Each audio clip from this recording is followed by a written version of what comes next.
नमस्कार दोस्तों, मैं सुरेंद्र सोनाला आप सभी का चैनल पे स्वागत करता हूं। तो दोस्तों आज अपन देख रहे हैं सीजी बोर्ड के द्वारा क्लास 10th का पेपर 9 मार्च को हुआ है। तो ये मैथ का पेपर था, आप देख सकते हैं। तो पूरी आंसर की मैं आपको बताने वाला हूं। दोस्तों ये 3 घंटे का पेपर था, आप यहाँ से देख सकते हैं। और 75 नंबर का पेपर आया था और ये हिंदी और इंग्लिश दोनों मीडियम के बच्चों के लिए है। आप ये इंस्ट्रक्शंस पढ़ सकते हैं। तो आप वीडियो में बने रहे, मैं सभी क्वेश्चंस का आंसर आपको बताने वाला हूँ। तो अपन आ जाते हैं सबसे पहले प्रश्न संख्या फर्स्ट पे, जिसमें खंड ए दे रखा है, जिसके सभी आंसर देंगे। तो सबसे पहले दे रखा है यदि tan थीटा बराबर √3 हो तो थीटा का मान कितना होगा। तो उस समय 60 डिग्री होता है। तो अब चलते हैं नेक्स्ट क्वेश्चन पे। बोला जा रहा है एक अनाप के आकाशीय विकर्णों की संख्या होती है, तो इसमें 8 होती है। फिर अपन चलेंगे दोस्तों थर्ड पे। बोला जा रहा है आपसे वर्ग समीकरण x² - 8x + 7 बराबर 0 के मूलों का योग ज्ञात कीजिए। तो इसका मूलों का योग है 8। तो फिर अपन चलेंगे नेक्स्ट क्वेश्चन पे। तो दोस्तों इसमें दे रखा चौथे क्वेश्चन में कि यदि बहुपद x² - 100 के शून्यांक हैं, तो इसका आंसर होगा 10 आपका। फिर इसके बाद पांचवा क्वेश्चन आ जाता है, जिसमें बोला जाता है सरल रेखा y = 5x + 3 की ढाल होगी। तो ये होगा ए आंसर। अब दोस्तों खंड ए खत्म हो जाता है, खंड ब में पहुंच जाते हैं। इसके रिक्त स्थान दे रखे हैं अपन को। तो इसमें अपन को बता रहा है कि यदि x = 2 y = 3 हो तो समीकरण 7x - 4y = p। तो आप x की जगह 2 रख देंगे, y के बराबर 3 रख देंगे। तो p का मान निकालना है, तो p का मान आपका आ जाएगा 2। ऐसे दूसरा क्वेश्चन बोला जा रहा है एक वृत्त के अंतर्गत खींची गई समअष्टभुज की प्रत्येक भुजा केंद्र पर अंश का कोण बनाती है। तो ये बनाती है 45 डिग्री का, 45 डिग्री का कोण बनाती है। अब चलते हैं दोस्तों नेक्स्ट थर्ड क्वेश्चन पे। बोला जा रहा है यदि समावधि जमा खाता में ब्याज की गणना 6 माह आधार पर की जाती है, तो वार्षिक दर को लिया जाता है। तो यहाँ आधा लिया जाता है। फिर इसमें बोला जा रहा है tan 90 - थीटा का मान होता है, तो ये होता है कोट थीटा। क्या होता है? Cot theta. फिर इसके बाद में चलते हैं नेक्स्ट क्वेश्चन पे, जिसमें लास्ट क्वेश्चन बोला जा रहा है किसी वृत्त का व्यास उसकी त्रिज्या का 2 गुना होता है। अब पहुंच जाते हैं दोस्तों खंड स में, जिसमें सत्य और असत्य बताना है। तो सबसे पहले आपको फर्स्ट क्वेश्चन दे रखा है कि यदि किसी बिंदु के निर्देशांक 0,2 हैं, तो वह x अक्ष पर स्थित है। तो ये असत्य है। सेकंड क्वेश्चन में किसी पूर्णांक संख्या को 1 से गुणा करने पर वही पूर्णांक संख्या प्राप्त होती है। तो ये बात बिल्कुल सत्य है। फिर अब चलते हैं थर्ड क्वेश्चन में। थर्ड क्वेश्चन में दे रखा है दोस्तों क्या कि 5 तथा 100 का तृतीय अनुपाती 20 होता है। तो बिल्कुल सत्य है। फिर बोला जा रहा है 3 आयताकार बिंदुओं से होकर अनेक वृत्त खींचा जा सकता है। तो ये भी सत्य है। तो अब चलते हैं नेक्स्ट क्वेश्चन इसका।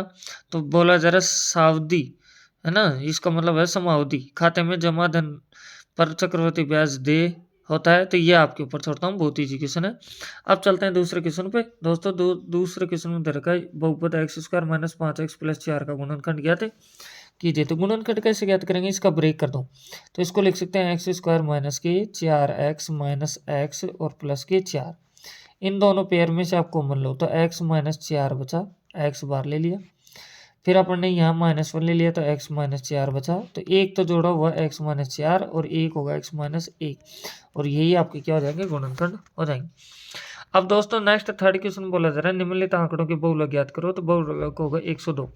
फिर उसके बाद में अपन से चौथा क्वेश्चन आ जाता है। तो चौथे क्वेश्चन में अपन से बोला जा रहा है कि बिंदु 3, -5, 6, -4 के बीच की दूरी ज्ञात कीजिए। तो इसका आंसर आपके पास में हो जाएगा x2 - x1 का whole square plus y2 - y1 का होल स्क्वायर।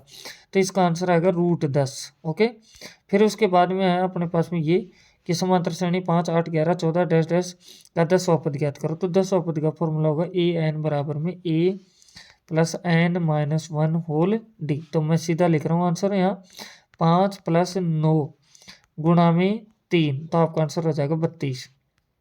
फिर इसके आगे चलते हैं। तो इसमें छठे क्वेश्चन में अपन से क्या बोला जा रहा है दोस्तों, इसमें बोला जा रहा है इसका मान ज्ञात करो। तो tan 48 को अपन लिख सकते हैं कि tan यहाँ से 90 - 42 इंटू में tan 42 डिग्री। तो इसको बोल सकते हैं कोट 42 डिग्री, 42 डिग्री इंटू में tan यहाँ से 40 डिग्री। तो इसका आंसर होगा 1। फिर बोला जा रहा है 20 सेंटीमीटर ऊंचाई वाले बेलन का एक लंबवर्ती बेलन के आधार की परिधि 44 सेंटीमीटर है ना। तो वो बेलन का वक्र पृष्ठ ज्ञात करो। तो देखो दोस्तों, परिधि का फॉर्मूला था 2πr, तो 44 लिखेंगे इसके बराबर। तो r का मान आ जाएगा 7। तो ध्यान से रखो, r का मान 7 है, तो वक्र पृष्ठ का फॉर्मूला था 2πrh। जैसे आप रखोगे इसमें 2 गुणा 22/7, पाई का मान त्रिज्या है 7 और ऊंचाई है 20, इसको काटेंगे तो आपको आंसर आ जाएगा 880। नेक्स्ट की बात करते हैं 8वां क्वेश्चन में। तो 8वां क्वेश्चन बहुत ईजी है, जिसमें आप देख सकते हैं, बोला जरा सिद्ध कीजिए कि 2k + 11 एक विषम पूर्णांक है जहाँ k एक पूर्णांक संख्या है। ऐसे 9वां क्वेश्चन है, यदि 63 सेंटीमीटर लंबे एक रेखाखंड को 5:7:9 के अनुपात में 3 भाग करके प्रत्येक भाग की लंबाई ज्ञात कितनी होगी। तो दोस्तों आप ये मान लें कि माना भाग इसमें मानेंगे आप 5x, फिर मानेंगे 7x और मानेंगे 9x। तीनों को जोड़ दूं, 5x + 7x और ये 9x किसके बराबर हो जाएगा, 63 के। तो इनको जोड़ते हैं तो ये होगा 21x बराबर में 63। तो x का मान आएगा 3। जैसे ही आप इसकी जगह रखेंगे x का मान, तो 5 × 3 15 हो जाएगा, ये 7 21 हो जाएगा, 9 3 27 हो जाएगा आपका आंसर।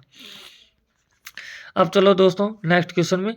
तो अब 10वां क्वेश्चन की बात कर रहे हैं, जिसमें बोला जा रहा है वर्ग समीकरण y² + 2√5y - 1 = 0 के मूलों की प्रकृति ज्ञात कीजिए। तो ये फॉर्मूला आप लगा दो, b² - 4ac > 0। तो फिर पता चल जाएगा मूलों की प्रकृति है या नहीं है। तो इसमें मूलों की प्रकृति का अस्तित्व है, आपको मैं बता दूं, क्योंकि सभी संख्याएं प्लस की हैं।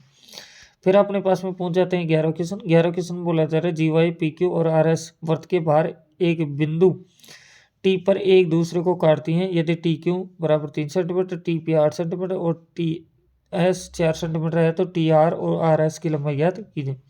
दोस्तों डायग्राम इस तरह से बनेगा, ये वृत्त है, एक जीवा ये ली आप, सॉरी ये वृत्त है, तो एक जीवा आपने ये ली और एक जीवा ये ले ली, ठीक है। तो यहाँ टी पॉइंट पे काट दिया, एक का नाम दे दिया आपने PQ और एक का नाम दे दिया आपने RS, ठीक है। जो लंबाई दे रखी है उनको रख दो, आपके आंसर आ जाएंगे। अब चलते हैं नेक्स्ट 12वां क्वेश्चन। इसका अथवा का भी आप देख सकते हैं। 12वां क्वेश्चन में माध्यिका का फॉर्मूला क्या होता है, L, यहाँ से आप लिखेंगे L + n/2 - CF/F और इंटू में H। आराम से रख देंगे, इनको जोड़ लेंगे तो आपका n का मान आ जाएगा, और ये सब चीज़ें आप कर देंगे बहुत आराम से। फिर इसके बाद में माध्य के फॉर्मूला आता ही है, आपको बहुत ईजी है। फिर 13वां क्वेश्चन है। 13वां क्वेश्चन में आपको बोला जा रहा है एक रेखा बिंदु 7 10 से गुजरती है, इसकी ढाल 5/6 है।